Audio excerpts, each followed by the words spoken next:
अस्सलामुअलैकुम। बोल न्यूज़ के साथ मैं हूँ रमशा साजद और मैं हूँ जवाद कमाल और मैं हूं सादिया सैमसन। करेंगे आगाज और सबसे पहले आपको आगाह करेंगे तहरीक इंसाफ और हुकूमत के दरमियान मुज़ाकरात के लिए पहली बैठक में मस्बत पेशरफ हुई है। फरीकैन की जानिब से बातचीत जारी रखने पर इत्तफाक किया गया है। स्पीकर कौमी असम्बली ने मुज़ाकराती अमल को बेहतरीन करार दिया है। इजलास में दहशतगर्दी के खिलाफ जंग में शुहदा के लिए फातह खानी भी की गई। तहरीक इंसाफ और हुकूमत के दरमियान मुज़ाकरात के लिए पहली बैठक में मस्बत पेशरफ्त आई है। फरीकैन की जानिब से बातचीत जारी रखने पर इत्तफाक हुआ है। स्पीकर कौमी असम्बली ने मुज़ाकराती अमल को बेहतरीन करार दिया। आज के इस इजलास में दहशतगर्दी के खिलाफ जंग में शुहदा के लिए फातह खानी भी की गई।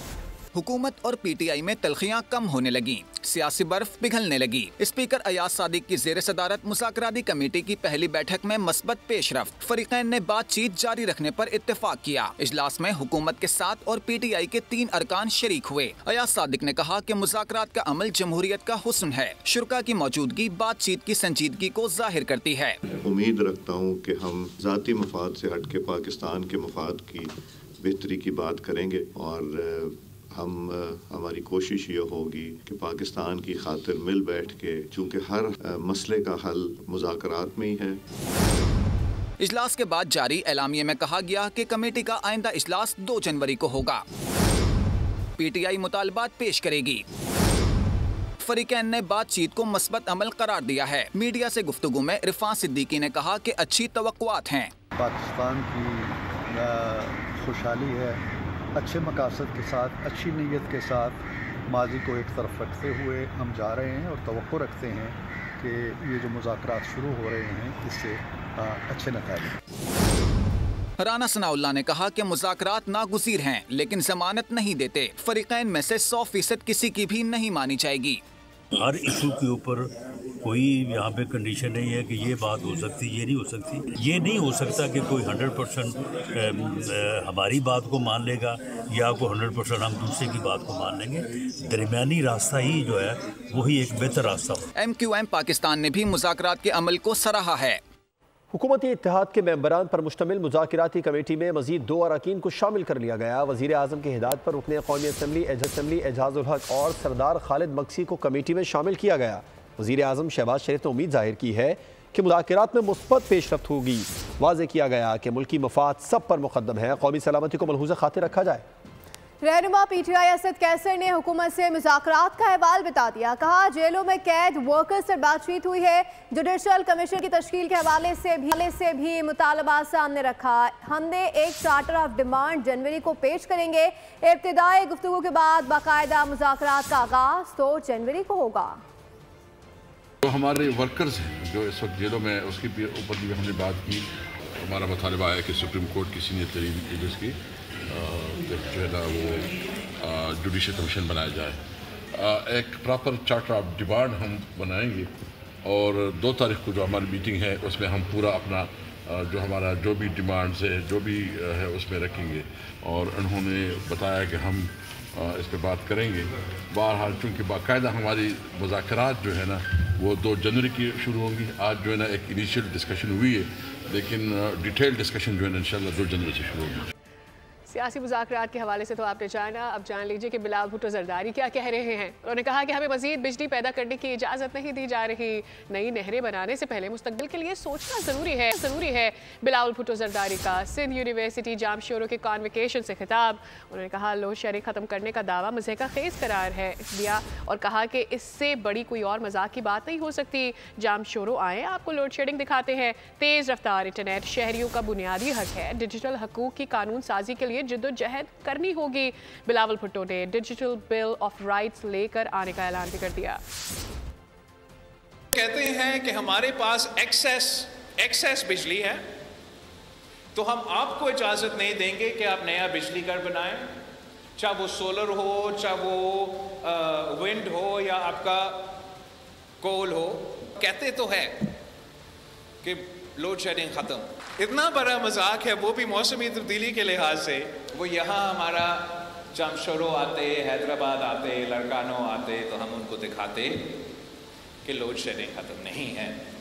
अगर इंटरनेट को स्लो किया जाए, VPN को बंद किया जाए तो इनको फ़र्क ही नहीं पड़ता। आपका जीना हराम होगा और मेरा जीना हराम।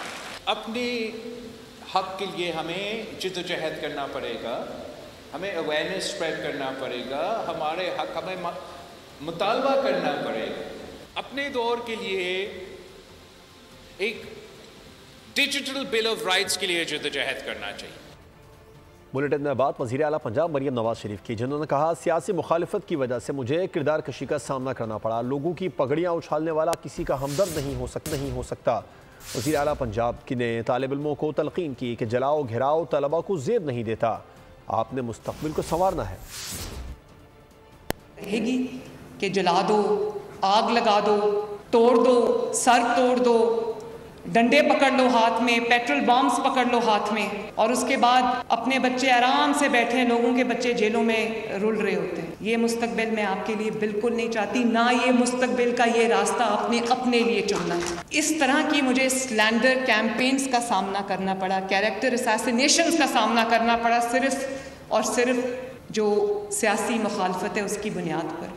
मैं तो आहिस्ता आहिस्ता इतनी सख्त हो गई हूँ, इम्यून हो गई हूँ कि मैं उन लोगों का शुक्रिया अदा करना चाहती हूँ जिन्होंने मुझे उस आग की भट्टी में से गुजारा कि अब मेरे पे कोई चीज़ असर नहीं करती। मुझे गाली दे दो, मुझ पे असर नहीं करता, मेरे सामने खड़े होकर नारा लगा दो, मुझ पे असर नहीं करता। मुज़ाकरात असल हुक्मरानों से होने चाहिए। आरिफ अलवी ने कहा है कि सियासतदान कब से दहशतगर्द हो गए हैं। साबिक सदर शिकवे भी करते रहे। कायदे हिज़्ब इत्तेलाफ उमर अयूब बोले कि हुकूमत का रवैया देख कर ही मुज़ाकरात करेंगे। जिस दिन मुज़ाकराती कमेटी बनाई गई उसी दिन मुझे गिरफ्तार किया गया। कमेटी के बाद से अब तक बानी से मुलाकात नहीं हुई है। हमारे मुतालबात वाज़ेह हैं कि असीरान को रिहा किया जाए। शेख वक्कास का कहना है कि हुकूमत अना और इंतकाम की वजह से बहुत आगे जा चुकी है। 190 मिलियन पाउंड केस का फैसला क्यों मौखर किया गया? हम हर लीगल फोरम का इस्तेमाल करेंगे। मैं तो हमेशा ये कहता रहा हूँ कि जो हुक्मरानी कर रहे हैं उनसे मुज़ाकरात होने चाहिए। हुकूमत के अंदर जो समझते हैं कि जिनके पास फ़ैसला करने की गुंजाइश है उनके साथ मुज़ाकरात होने चाहिए। तो मैं उम्मीद करता हूं कि मुज़ाकरात मस्बत निकलें। जो फ़ैसला करने वाले हैं वो फ़ैसला करें तो ही मुज़ाकरात होंगे ना। मुज़ाकराती टीम बनानी है और हमने अनाउंस की, बल्कि उसी दिन शाम को मुझे अरेस्ट कर दिया गया था इलीगल कन्फाइनमेंट में और कंटेम्प्ट ऑफ कोर्ट भी पुलिस पे लगी है इस पे। तो लिहाजा उस पे हमारे जो पॉइंट्स हैं, जेल के अंदर जो हमारे साथी इस वक्त असीरान है, बाकी असीरान, उनकी फिल्फ और आज़ादी। फैसला सुनाया जाना था तो उसको मौखर कर दिया गया है। हम ये समझते हैं कि ये बरीयत का केस है, एक सियासी इंतकाम की बदतरीन मिसाल है कि जब ये फैसला भी अगर ये कर लेंगे तो जो मैंने आपको EU की का स्टांस आपको बता दिया है, ये फैसला भी इंटरनेशनली डिस्कस होगा। साबिक सदर तो तनकीद कर रहे थे, लेकिन ये बताएं कि मौजूदा सदर आसिफ अली जरदारी की वज़ीर आज़म या शहबाज शरीफ से मुलाकात हुई है, जिसमें मुल्की अमूर और सियासी सूरत हाल पर उन्होंने बातचीत की है। नायब वज़ीर आज़म इसहाक डार और मोहसिन नकवी भी इस मुलाकात में मौजूद थे। एक तरफ हुकूमत और अपोजिशन के दरमियान सियासी तलखियां कम करने की कोशिशें जारी हैं, तो दूसरी जानिब मुल्की क़यादत ने सियासत और मईशत समेत दीगर मामलात सुधारने के लिए अहम बैठक लगा ली। सदर मुमलिकत और वज़ीर आज़म की ऐवान सदर में मुलाकात। दोनों ने मुल्क की तरक्की के लिए मिलकर आगे बढ़ने के अज़म का इयादा किया। जारी एलामिया के मुताबिक मुलाकात में सदर मुमलिकत ने वज़ीर आज़म शहबाज शरीफ को मुल्क की तरक्की और इस्तेहकाम के लिए ताउन की यकीन दहानी कराई। मुलाकात में मुल्की उमूर और सियासी सूरत हाल पर भी गुफ्तगू की गई। सिक्योरिटी सूरत हाल के साथ साथ पार्लियामेंट और कानून साजी पर भी बहस हुई। कानूनी उमूर पर तमाम स्टेक होल्डर्स की मुशावरत से आगे बढ़ने का फैसला किया गया। इस मौके पर इसहाक डार, मोहसिन नकवी, फैसल करीम कुंडी समेत दीगर भी मौजूद थे। बानी PTI और बुशरा बीबी के खिलाफ एहतसाब जावेद राना की सरबराही में 190 मिलियन पाउंड रेफरेंस की समाअत। PTI के वकील एडवोकेट खालिद चौधरी अदालत में पेश हुए। जज नासिर जावेद राना ने रिमार्क्स में कहा कि फैसला तो आज नहीं आएगा, जिस पर एडवोकेट खालिद चौधरी ने कहा कि हम तवक्को कर रहे थे, आज फैसला आ जाएगा। अदालत ने बानी PTI और अहलिया के खिलाफ महफूज किया गया फैसला 6 जनवरी को सुनाने का हुक्म दे दिया। आगे बढ़ते हुए आपको बताएं, गवर्नर सिंह ने बैनुल मसालिक हम आहंगी पर जोर दिया है। कामरान टिसौरी ने गुफ्तगू में कहा कि पारा चनार और कुरम एजेंसी में मासूम जानें ज़ाया हुई हैं। मसले के हल के लिए तमाम स्टेक होल्डर से रब्ता किया। ये मिडिल क्लास की क़यादत है। गवर्नर हाउस के दरवाजे सबके लिए खुले हैं कि तमाम उलमाए कराम के साथ बैठकर हम जरगे के साथ कोहाट जाकर और पाराचनार भी जाकर लोगों के साथ बैठकर जो स्टेक होल्डर्स हैं इस मामले को हल करने और करवाने के लिए बिल्कुल तैयार हैं और इंशाअल्लाह ताला उम्मीद है कि ये दोनों फ़रीक़ैन के दरमियान ये मामला जल्द तय पा जाएगा। यहाँ से अभी जो ट्रक्स हैं वो पेशावर के लिए रवाना होंगे, वहाँ हमारी बात हो गई है। वहाँ से ये तमाम सामान अद्वियात हेलीकॉप्टर के ज़रिए, जहाज़ों के ज़रिए भिजवाने का इंतज़ाम कर लिया गया है। के भी मामला पर बात हो रही है तो आपको आगाह करें कि खैबर पख्तूनख्वा में अमन व अमान के लिए सूबाई हुकूमत का बड़ा फैसला, विफाक से FC तैनात करने की दरख्वास्त की गई है। पेशावर, कोहाट, बनू, DI खान, मालाकंड के लिए खसूसी बॉम्ब प्रूफ गाड़ियाँ खरीदने के लिए ग्रांट भी जारी की गई है। काबीना इजलास में कुरम को आफत ज़दा करार देने की मंजूरी हुई है। तर्जुमान KP हुकूमत ने कहा है कि अद्वियात और अशिया खुरानोश की फराहमी को यकीनी बनाया जा रहा है। खैबर पख्तूनख्वा में अमन व अमान के लिए सूबाई हुकूमत का बड़ा फैसला सामने आ गया। सूबाई हुकूमत ने विफाक से FC तैनात करने की दरखास्त कर दी। हसास इलाकों में पुलिस की इजाफी नफरी भी तैनात की जाएगी। पेशावर, कोहाट, बन्नू, DI खान, मालाकंड के लिए खुसूसी बम प्रूफ गाड़ियां खरीदने के लिए ग्रांट भी जारी। काबीना इजलास में कुरम को आफत ज़दा करार देने की भी मंजूरी। तर्जुमान KP हुकूमत बैरिस्टर सैफ ने कहा कि अद्वियात और अशिया खुरानोश की फराहमी को यकीनी बनाया जा रहा है। अद्वियात फराहमी, खुराक, एयर सर्विस के जरिए आमदोरफ्त शामिल है। कुरम में होने वाली इमदादी सरगर्मियों को कानूनी तौसीक दे दी गई है। सूबाई हुकूमत ने मुताल्लिका हुक्काम को इमदादी कार्रवाइयाँ तेज करने की हिदायत कर दी। पेशावर में गुज़िश्ता दिनों एपेक्स कमेटी का इजलास, मोहसिन नकवी और अली अमीन की खुशखबरियाँ। ज़राए के मुताबिक अहम इजलास में वज़ीर दाखिला मुखिर दाखिला मोहसिन नकवी और वज़ीर आला अली अमीन गंडापुर का रवैया दोस्ताना था। मोहसिन नकवी ने इजलास में कहा कि कानून नाफिज करने वाले इदारे ऑपरेशन वाले इलाकों में भी अवाम पर तशद्दुद नहीं करते। इस पर अली अमीन ने कहा कि ऐसे एहलकारों को D चौक में भी तैनात किया जाता। वज़ीर आला के दावा पर मोहसिन नकवी मुस्करा दिए।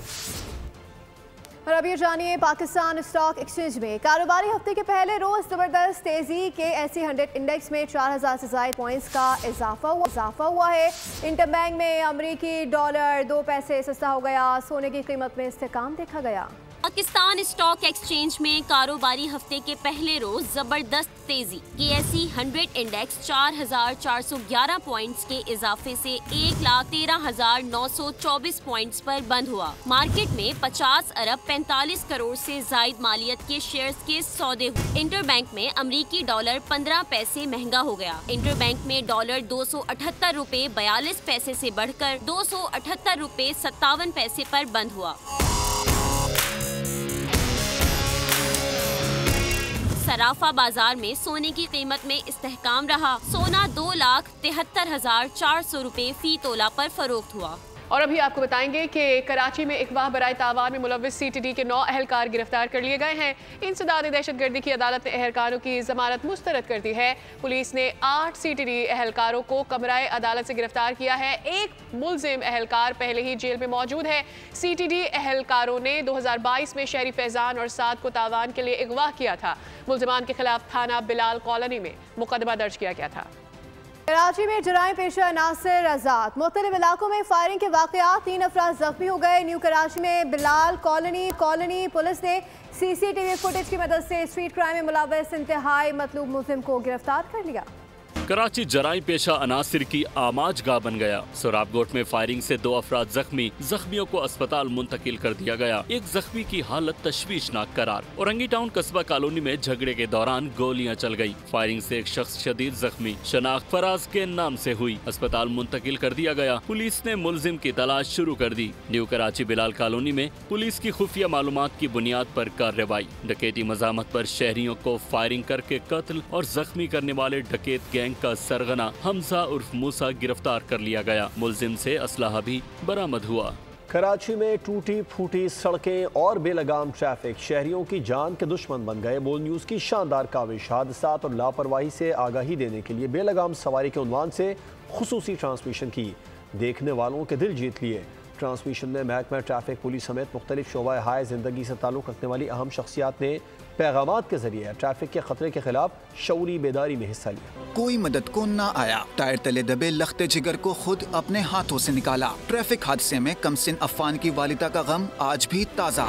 इतनी स्पीड में ट्रक आया, पहले उसने मेरे जेठ की जो बाइक है उस पर हिट मारी। मैं उनकी तरफ बढ़ती हूँ तो मेरी चीखें निकलती है कि ये बाइक पे मेरा बच्चा था। हम रोड पे बच्चा ढूंढते, बच्चा ट्रक के नीचे था। उसको ट्रक के नीचे से निकालने की कोशिश की है, कोई मदद नहीं कर रहा था। मैं ऐसे आदमियों से कह रही थी भाई मेरा बच्चा बचा लो, भाई ट्रक के नीचे से निकाल लो, कोई नहीं सुन रहा था। सब वीडियो बना रहे थे।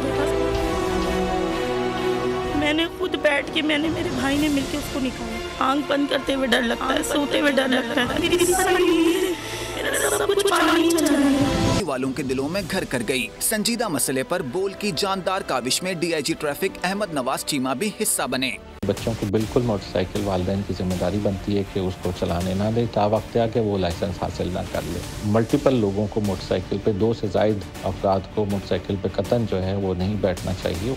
Road safety consultant Abdul Qadir ने मशवरा दिया कि 2 पहियों की सवारी में 2 से ज्यादा लोग सफर ना करें। 50% से ऊपर टीन एज के बच्चे हैं, नौजवान 18 साल से कम उम्र के बच्चे हैं, अपने मोहल्ले से निकलते हैं, मेन सड़क पे आते हैं और एक बड़े हादसा का शिकार होते हैं। उनको वालिदैन की तरफ से न कोई ट्रेनिंग मिलती है। कराची के हॉट इश्यूज पर शोबे से ताल्लुक रखने वाली मारूफ शख्सियात खुद शामिल हो गयीं। अदाकारा बुशरा अंसारी ने कहा कि आगाही मुहिम नई नस्ल के लिए बहुत मुफीद है। गुलकार अरशद महमूद ने कहा कि बोल न्यूज की कोशिश वक्त की अहम तरीन जरूरत है। बोल न्यूज ने ये एक बहुत अच्छी मुहिम शुरू की ट्रैफिक कानून की आगाही के लिए। Bol news very well done, I am very happy. अल्लाह करे अगर 5000 लोगों की समझ में भी ये बात आ जाए तो ये बात हमारे लिए बहुत काफी है।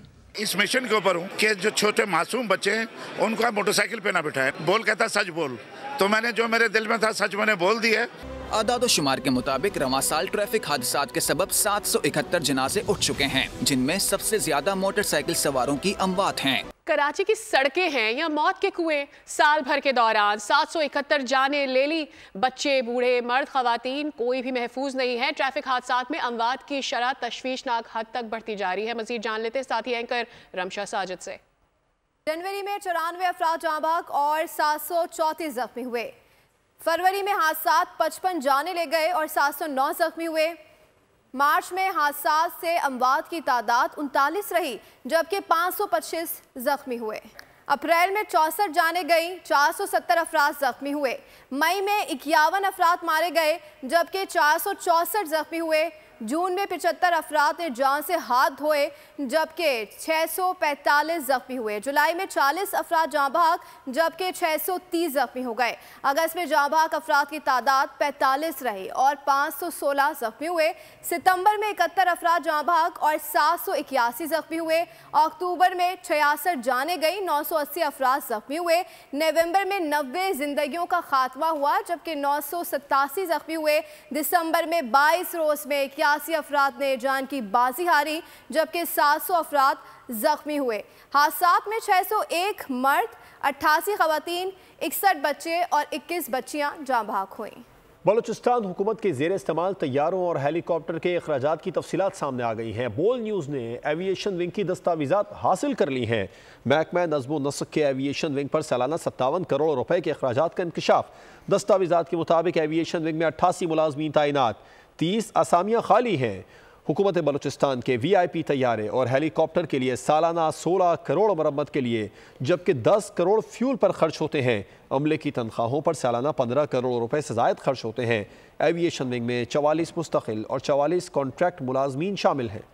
अब ये जानिए, कतर ने शाम के दारुल-हुकूमत दमिश्क में 13 साल बाद दोबारा अपना सिफारत खाना खोल दिया, जो खाना जंगी के आगाज़ पर बंद किया गया था।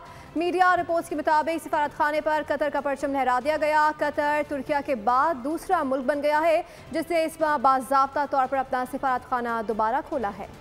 थोड़ी मशरिक़ वस्ता की आपको आगाह करें कि गजा पर इसराइली फोर्सेस के गासिबाना हमलों में कमी नहीं आ सकी है। 24 घंटों में मजीद 25 फ़लस्तीनी शहीद हुए हैं।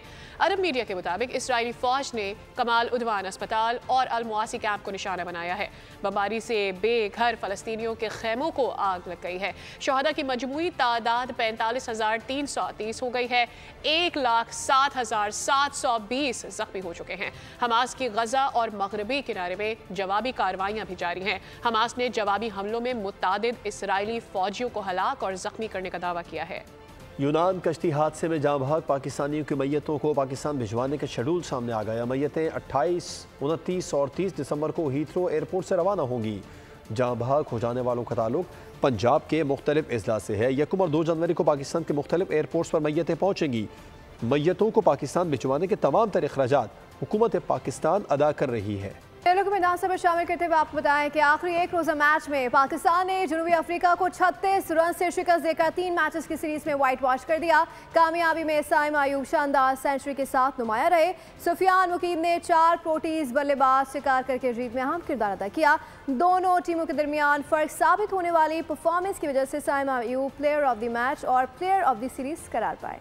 जनूबी अफ्रीका को था बारिश का आसरा। शुरू में मौसम ने कुछ साथ भी दिया। पाकिस्तान टीम के इरादे देखकर बादल भी हवा हो गए। ग्रीन शर्ट्स की बैटिंग शुरू हुई तो साइम अयूब किसी को बख्शने को तैयार नहीं थे। दूसरे एंड से गिरने वाली विकेट्स भी उनका कुछ बिगाड़ ना सकी। 2 छक्कों और 13 चौकों से सजे 101 रन से उन्होंने प्रोटीज का दिमाग ठिकाने लगाया। कप्तान मोहम्मद रिजवान ने 53 और बाबर आजम ने 52 रन बनाए। नायब कप्तान सलमान आगा 48 और तैयब ताहिर 28 रन बनाकर नुमाया रहे। हदफ के ताकुब में मेजबान टीम 271 रन पर ढेर हो गई। कलासिन ने 81 रन के साथ कुछ मज़ाहमत की। सुफियान मुकीम ने प्रोटीज के किले में शगाफ डालते हुए 4 शिकार किए। शाहीन शाह आफरीदी और नसीम शाह ने 2-2 खिलाड़ियों को आउट किया।